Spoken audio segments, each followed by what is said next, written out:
welcome to Nina in the Kitchen, where today I'm making pasta fagioli, or as my family called it, pasta fazool. It means pasta and beans, and it's a stew that is eaten in every corner of Italy, and they use different beans, or some have meat, some don't, and every cook within those regions has their own recipe. Every family has their favorites. So this is how I'm going to make it today. And what's great about this dish is that you can have dinner on the table in minutes if all of these items are in your pantry. Here are the ingredients. I'm going to start out with a little bit of olive oil. This is guanciale. Guanciale means, guancia is the cheek. Guanciale is pork jowl. And what the Italians do is they will cure that meat, sometimes roll it in herbs or spices. So it's cured, but it's not smoked. If you don't have guanciale, not a problem. You don't need to put any meat in this at all. Actually, you can keep it vegetarian or vegan.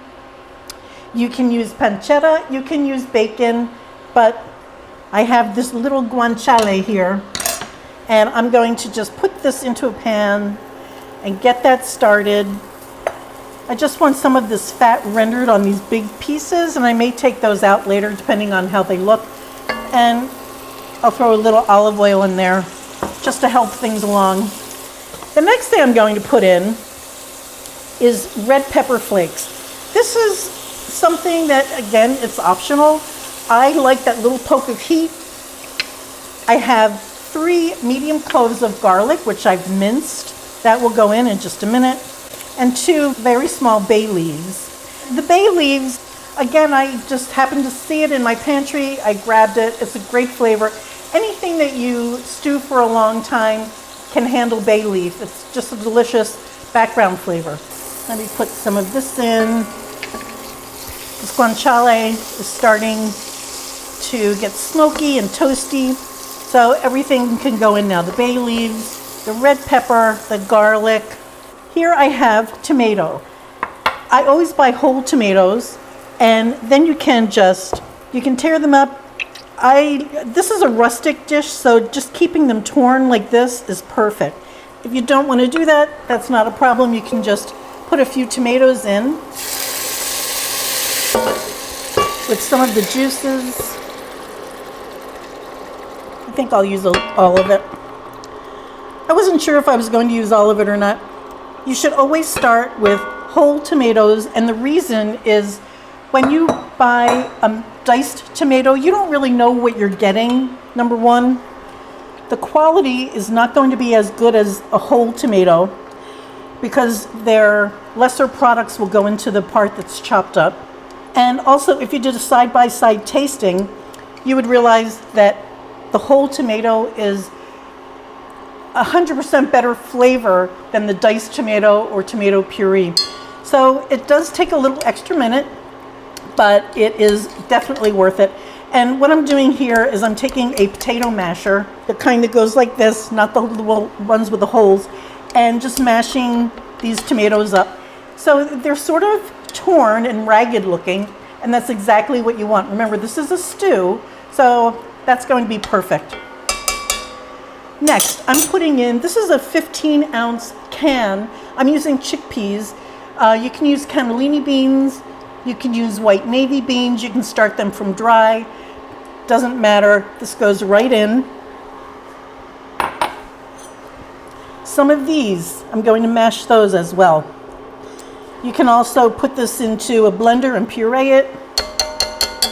I went with 2 cans of garbanzo beans, or chickpeas, or chichi beans, whatever you call them. So that's perfect. What you want in here is some beans are mashed, some beans are whole.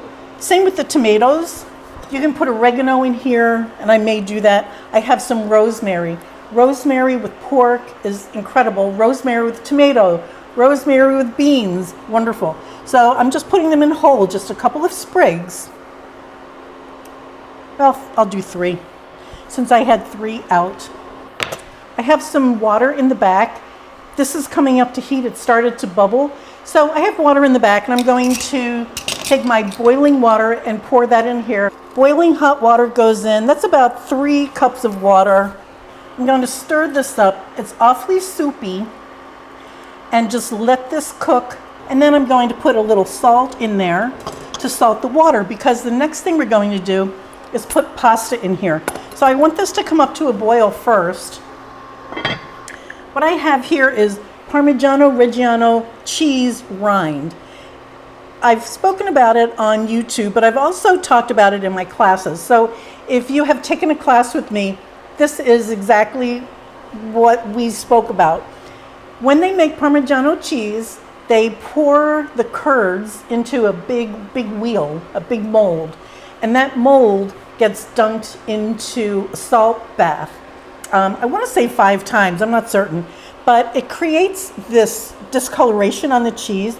This is not wax. And so what it is just the salty end of the cheese to help preserve it, like a capsule. So what you can do is, this is actually edible. There's nothing on here that you cannot eat. However, you do not want to eat this. So what you do with it is you wrap it in plastic wrap or whatever you use to wrap foods in, and protect it in a Ziploc baggie, a freezer bag. And now, before you use it, you cut it into tiny little pieces, just a small dice. And you can do this in a minestrone soup. You can put this into, any soup or stew or sauce that you think it's appropriate in, a ragu or anything like that. And then we take this cheese rind and you just put it right in there. It will gently flavor whatever you put it into. The reason that I make it into chunks is because it's sort of like a little present. You end up with, you get a spoonful and you might get, if you're lucky, you might get a little bit of Parmesan cheese, and it's just like a little present. It's a delight to get. So, okay, let's wait for this to come up to a boil. We'll add the pasta and I'll come back then. Everything has come up to a boil. And I think I'm going to grab some oregano. That just seems like a flavor that this wants. Let me taste it. Now, you want to taste for seasoning because you're going to put pasta right in here. Well, that's good. I think I'll leave it just like that.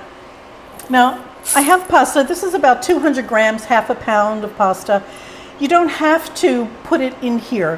What you can do is make this separate. Boil your pasta just in salted water as you would do any pasta. You can drain it and then put a little olive oil over it and just keep it oiled. And what that will do is protect it from becoming one big glob. I like the pasta right in the pasta fazool in the soup, so I'm going to just go ahead and do that. I'm using elbow macaroni, but you can use any macaroni you want. Some people use ziti or the big rigatoni, so you have big tubes. Other people, my mother used to get the just straight spaghetti or fettuccine or whatever it is we had, linguine. She would take it out of the box and break them and put little broken pasta in here. Ditalini means little thimbles. The ditalini is perfect in here too. Elbow mac is good. It's basically anything you want. And when the pasta is done, we're ready to eat. This is amazing. Look at how this volume has cooked down because the pasta has swelled up and cooked. I'm going to pluck these leaves out. The rosemary is in there too. I'll wrestle with that later. Now, if you taste this, and you should, if there's anything that it needs, it's probably going to be vinegar. If it tastes a little flat to you, so I'm going to go ahead, season with about a teaspoon of vinegar, that's all. That will give this whole thing just a little punch. And that is a trick, I think throughout Europe actually. I'm going to finish this with some fresh parsley. These stems, save those. You can use those for stock. Just kind of run your knife through. Use the spine of the knife to scrape off the board. So the parsley at the end for freshness. And you have this beautiful bright green in there. Oh, just found the third rosemary stem. And here it is, pasta fazool. Now, you can make this as thin as you like. Rachel Ray has a great word, a stoop. It's not a soup and it's not a stew, but it's more stewy than soupy. And that's exactly how I like it. Now, we started out with a little olive oil, and the other fat that's in here is from guanciale, from a cured pork fat. So I'm going to finish it with a little extra virgin oil. And what that does is it sort of freshens the oil because what's in there has been cooked. I'm finishing it with pecorino romano cheese. And this is the dish. It's so delicious. And just that little bit of food turns into, this is probably 8 very generous servings. I love this dish. It's a real stick to your ribs kind of meal. It's a great dinner. The only thing you need is a good crusty bread, and you're on your way to happiness. Thank you so much for watching. I do appreciate it. Bye, guys.